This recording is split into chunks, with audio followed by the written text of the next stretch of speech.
ونستغفره ونؤمن به ونتوكل عليه ونعوذ بالله من شرور أنفسنا ومن سيئات أعمالنا من يهده الله فلا مضل له ومن يضلله فلا هادي له ونشهد أن لا إله إلا الله وحده لا شريك له لا جد له ولا ند له ولا مثيل له ونشهد أن سيدنا ومولانا محمدا عبده ورسوله صلى الله عليه وعلى آله وأصحابه وبارك وسلم تسليما كثيرا أما بعد فأعوذ بالله من الشيطان الرجيم بسم الله الرحمن الرحيم أفمن هذا الحديث تعجبون وتضحكون ولا تبكون وأنتم سامدون وقال رسول الله صلى الله عليه وسلم لا تدخل الجنة جسد غذي بالحرام إن الله وملائكته يصلون على النبي يا أيها الذين آمنوا صلوا عليه وسلموا تسليما اللهم صل على سيدنا ونبينا وشفيعنا وحبيبنا ومولانا محمد صلى الله عليه وعلى آله وأصحابه وبارك وسلم الحمد لله সমস্ত প্রশংসা মহান আল্লাহ পাকের জন্য যে আল্লাহ পাক দয়া করে মায়া করে পবিত্র জুমার দিন আল্লাহ পাকের ঘর মসজিদে এসে জুমার নামাজ পড়ার জন্য অপেক্ষমান থেকে কিছু কথাবার্তা বলা এবং শোনার মতো তৌফিক আমাদেরকে আল্লাহ পাক দান করেছেন। এজন্য শুকরিয়া আদায় করি, বলি আলহামদুলিল্লাহ। পবিত্র জুমার দিন আগে আগে ঘর থেকে বের হয়ে মসজিদে আসা, মসজিদে যে আলোচনাগুলো হয় সে আলোচনাগুলো মনোযোগ সহকারে শোনা। রাসূল আকরাম সাল্লাল্লাহু আলাইহি ওয়াসাল্লাম তিনি আরবিতে খুতবা দিতেন, তার মাতৃভাষা ছিল আরবি। সাহাবা আজমাইন বুঝতেন। আমরা রাসূল আকরাম সাল্লাল্লাহু আলাইহি ওয়াসাল্লামের সুন্নাহ তথা ওয়াজিব খুতবা শ্রবণ করি, পাশাপাশি খুতবাকে সামনে রেখে কিছু আলোচনা করা হয়। খুতবাও বয়ান, আলোচনাও বয়ান। তবে এই আলোচনাগুলো আমাদের জন্য খুবই গুরুত্বপূর্ণ। কেননা আমাদের দেশটা যদি ইসলামী হুকুমত হইতো তাহলে জুমার দিন সরকারি নির্দেশনা আমাদের উপরে আসতো, আমরা সারা সপ্তাহ কি করব না করব। আমাদের দেশটা যেহেতু কোরআন সুন্নাহর ভিত্তিতে চলে না, এই জন্য আমরা কোরআন এবং হাদিসের কিছু নিয়ম নীতি জুমার দিনে মসজিদ থেকে শুনে যাব। আমরা মুসলমান, আমাদের কিছু কর্তব্য রয়েছে, আমাদের কিছু পালনীয় রয়েছে, কিছু বর্জনীয় রয়েছে। এগুলো আমরা কই থেকে শিখব? এগুলা মসজিদ ভিত্তিক আলোচনা। মসজিদ থেকে আমরা আমাদের বাসায় নেব, বাসায় থেকে আমাদের পারিবারিক জীবনের মধ্যে সেটাকে কার্যক্রম করব ইনশাআল্লাহ। তো মসজিদের ভিতরে যে আলোচনাগুলো হয়, বিশেষ করে জুমার দিনে, একজন মুসলিমের জন্য সেই আলোচনার বিষয়বস্তুগুলো মনে রাখা দরকার। এক বছরে যতগুলো সপ্তাহ আমি জুমার নামাজ পড়তে পারছি, প্রতিটা সপ্তাহে যদি আমি একটা আমল করে নিতে পারতাম, একটা আলোচনা যদি আমার জবানে থাকতো, একটা আলোচনা যদি আমার হৃদয়ের দ্বারা আমি গাঁথন করতে পারতাম, তাহলে আমল করে আমার জান্নাতে যাওয়া সহজ হয়ে যেত। আমল ছাড়া কোনো মানুষ জান্নাতে যেতে পারবে না। আবার শত আমল করার পরেও আল্লাহ পাকের রহমত ছাড়া কোনো মানুষ বেহেশতে যেতে পারবে না। এই কথাটা আমরা ভালো করে বিশ্বাস করি। আমরা আমল করি, নামাজ পড়ি, রোজা করি, হজ করি, যাকাত দেই, ইসলামের যে রুকন রয়েছে, বিধান আহকাম রয়েছে, সবগুলোকে পরিপূর্ণ পালন করি। এটা হলো আমাদের কর্তব্য, আল্লাহ পাকের নির্দেশ। আমরা আমাদের কাজকর্ম করব, বাকি আল্লাহ পাকের ইহসান এবং দয়া, এই দুইটাকে আল্লাহ পাক আমাদের উপরে যখন ঢেলে দিবেন, তখন এই ইবাদতগুলো আমাদের জন্য নাজাতের কারণ হবে। ইবাদত গুলা আমাদের নাজাতের একটা উসিলা হবে। আর যদি ইবাদতই না থাকে তাহলে খামাখা উসিলা তালাশ করা যায় না। মহান রব্বুল আলামিন পবিত্র কোরআন শরীফের মধ্যে যেখানেই নামাজের কথা বলছেন সেখানেই যাকাতের কথা বলছেন। আল্লাহ পাক যে কোরআনের মধ্যে নামাজ এবং যাকাতের কথা বলছেন, আল্লাহ রাব্বুল ইজ্জত সেই কোরআনের মধ্যেই কিন্তু হালালকে হালাল বলে জানার কথা বলছেন, হারামকে হারাম বলে জানার কথা বলছেন। হালালকে আমাদের গ্রহণ করতে বলছেন, হারাম থেকে বেঁচে থাকার জন্য আল্লাহ পাক নির্দেশ দিয়েছেন। ওয়াহাল্লাল্লাহুল বাইয়া ওয়া হাররামার রিবা, একই আয়াতের মধ্যে আল্লাহ পাক দুইটা নির্দেশ দিয়েছেন। একটা নির্দেশ আহাল্লাল্লাহুল বাইয়া, তোমাদের জন্য ব্যবসা বাণিজ্য কেনা বেচা করা হালাল, ওয়া হাররামার রিবা, এবং তোমাদের এই ব্যবসা বাণিজ্য করতে যায় তোমরা যেন সুদের সাথে জড়ায় না পড়ো, সুদ তোমাদের জন্য হারাম করে দেওয়া হয়েছে। তো এটা কিন্তু আল্লাহ পাকের আদেশ। তো কোরআনের মধ্যে নামাজের বিধান যেভাবে আসছে, যাকাতের বিধান যেভাবে আসছে, পর্দাপোশীদের বিধানও ঠিক সেভাবে আসছে, একই কোরআনের ভিতরে আসছে। আবার হালালকে হালাল জানার কথা, হারামকে হারাম জানার কথা এই কোরআনের ভিতরে আসছে। তো আমরা শুধু নামাজ রোজাকে আল্লাহর বিধান মনে করব, আর বাকি যেগুলো আছে এগুলাকে আল্লাহর বিধান মনে করব না, তাহলে আমরা প্রকৃত মুসলমান হতে পারবো না।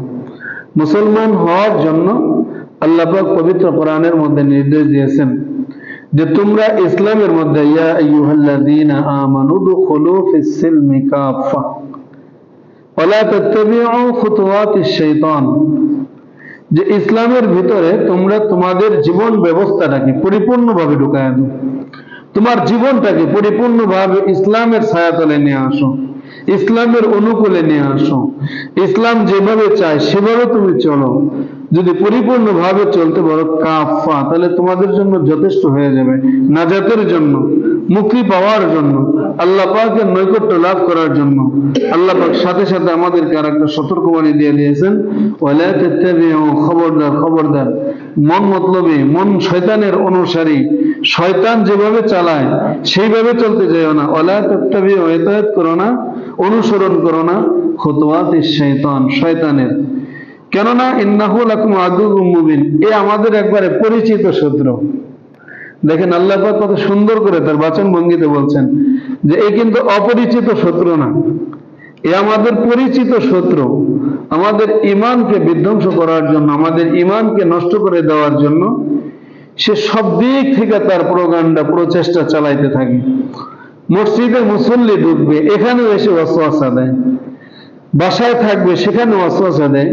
আর একটা সেন্সিটিভ বিষয় দেখেন, একদম আল্লাহ রাসূল সাল্লাল্লাহু আলাইহি সাল্লাম কোন পর্যন্ত নিয়ে গেছেন, যে একটা মানুষ যখন মুমূর্ষ অবস্থায় মৃত্যু যন্ত্রণা ভোগ করে, একদম গারগারা, যখন তার গলার মধ্যে জাম চলে আসে, এই বের হয়ে যাবে এমন একটা অবস্থায়, কত কঠিন একটা বিষয়, কত গুরুত্বপূর্ণ একটি বিষয়।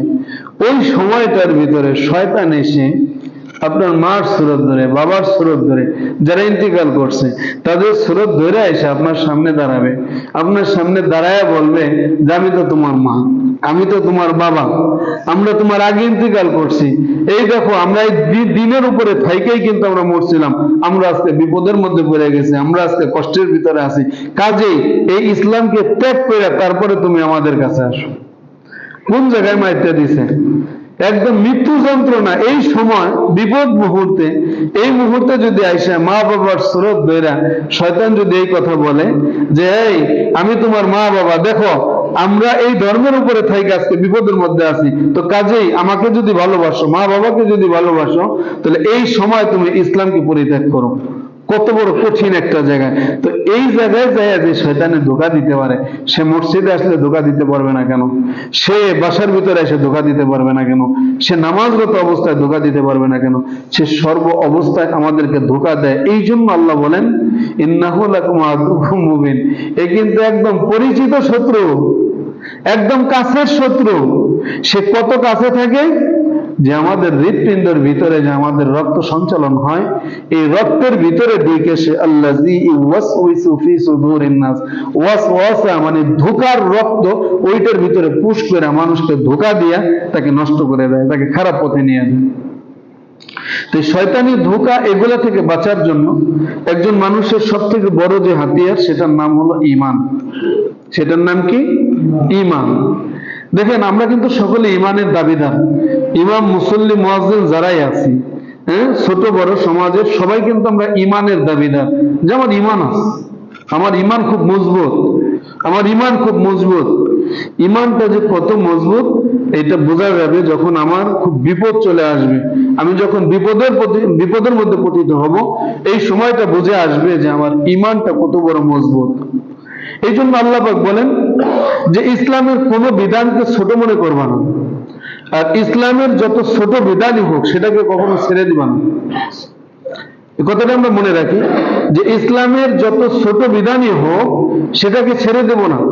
আমরা নামাজ, রোজা, কালেমা, হজ, যাকাত, ইসলামের যে মূল 5টা স্তম্ভ, 5টা ভিত্তি, এই 5টার সাথে পরিচিত। এগুলোকে আমরা খুব সুন্দর জানি যে নামাজ পড়া এটাই ইসলাম, যাকাত দেওয়া এটাই ইসলাম, হজ করছে হাজী সাহেব হয়েছে এটাই ইসলাম, দান করছে দানবীর হয়েছে এটাই ইসলাম। না, ইসলামের কিন্তু আরো কিছু পারিভাষিক অর্থ রয়েছে।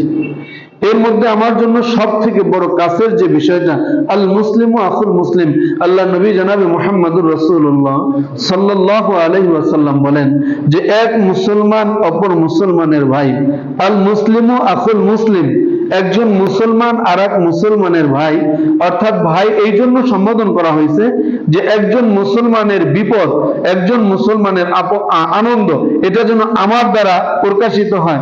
একজন মুমিন কষ্ট পেয়েছে তো সেই কষ্টটা আমার, একজন মুমিন সুখে আছে তো সেই সুখ আমার, একজন মুমিন আনন্দে আছে তো সেই আনন্দটা আমার, একজন মুমিন কষ্ট আছে তো সেই কষ্টটা আমার। কিসি কা গম হ্যায় কিসি কা শাদি, আজ মেরা বাড়ি হ্যায় কাল তেরা বাড়ি।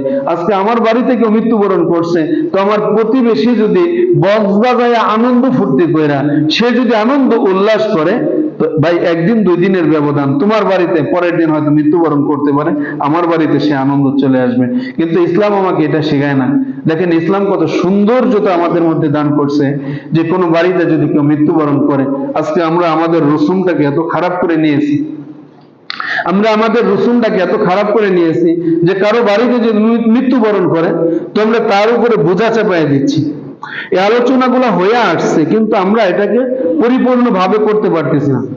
একটা ছেলে তার বাবাকে হারাইছে, মাকে হারাইছে, তো তার পরিবারটা শোক শান্ত পরিবার।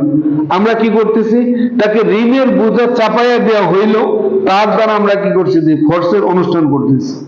ইসলাম কিন্তু আপনাকে জোর করে এটা করতে বলতেছে না। ইসলামকে আমরা ব্যবহার নিজের জন্য করতেছি, কিন্তু ইসলামের জন্য আমরা ব্যবহার হচ্ছি না। আজকে একটা বিষয়ের উপরে আমরা কিছুটা বোঝার চেষ্টা করি যে ইসলাম কি বলে, যে একজন মানুষ যখন মৃত্যুবরণ করে তখন তার সমস্ত আমলের দরজা বন্ধ হয়ে যায় ইল্লা সালাসা, 3টা আমল ব্যতীত। সাদগায়ে জারিয়া, সে যদি নেককার কোনো সন্তান রেখে যেয়ে থাকে এবং তার জন্য যদি সাদগায়ে জারিয়া কোনো কিছু করা হয়, তো সাদগায়ে জারিয়া বলতে কিন্তু এটা না যে আপনাকে সবাইকে দায়িকে আইনা আপনার বাড়িতে বিশেষ কোন অনুষ্ঠান কইরা প্রয়োজন বোধে যার ছেলে মৃত্যুবরণ করছে তার উপর একটা ঋণের বোঝা চাপাই দিয়ে তারপরে হইলো তারে দিয়ে খরচ করাইতে হবে। যদি না করি তাহলে সমাজ ব্যবস্থা আমাকে কি বলবে? ইসলাম এই সমাজের কথা তো বলে নাই ভাই। ইসলাম তো এই সমাজের কথা বলছে যে আজকে তোর বাবা মরে গেছে তো প্রতিবেশী মুরব্বী বলবে যে বাবা মরছে তো কি হয়েছে, আমি তোর বাবা, আমি তোর বাবা। অর্থাৎ তোর বাবা যে ভূমিকা নিয়ে তোকে দায়িত্ব নিয়ে তোকে লালন পালন করছে, বিপদ আসলে মুসিবত আসলে পিঠ পাইতে দিছে, এই তোর চাচা আমি, তোর প্রতিবেশী আমি, এই কথা চিন্তা করিস না, তোর বাবা মরছে তো কি হয়েছে, আমি আছি, আমি তোকে দেখবো। তো বাবা হিসেবে তাকে কি করা, সহযোগিতা করা। তার ঘরের ভিতরে চাল নাই, তাকে 1 বস্তা চাল কিনে দেওয়া। তার ঘরে খাবার নাই, তাকে খাবার ব্যবস্থা করে দেওয়া। তার ঘরের ভিতরে যদি কোনো মুসিবত থাকে সে মুসিবতের জন্য তাকে সহযোগিতা করা। উল্টা তার উপরে আমরা মুসিবত নিয়ে আসতেছি। তো ইসলাম সুন্দর, ইসলামকে সুন্দরভাবে ব্যবহার করা, কিন্তু ইসলামের সৌন্দর্য দ্বারা যদি আমরা সৌন্দর্য না নিতে পারি তাহলে আমাদের মতো হতভাগা কপাল পোড়া আর কেউ নাই। আমরা ইসলামকে সঠিকভাবে জানবো। শুধু নামাজ রোজাই আমাদের ইসলাম না, নামাজ রোজার পাশাপাশি ইসলামের যথেষ্ট আর হুকুম আহকাম রয়েছে, শরীয়তের আরো সৌন্দর্য বিধান রয়েছে। আমরা সেই সুন্দর বিধানগুলোকে জানবো এবং তার উপর আস্তে আস্তে নিজেদেরকে প্রতিষ্ঠিত করার জন্য চেষ্টা করব।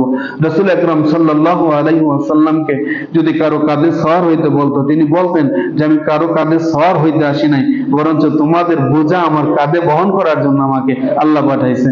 তাহলে আমরা তো সেই নবীর উম্মত, আমরা অপরের কষ্ট নিজের কাঁধে নিতে চাই না, বরঞ্চ আমার কষ্ট অন্যের ঘাড়ের উপর আমি চাপানোর জন্য চেষ্টা করি।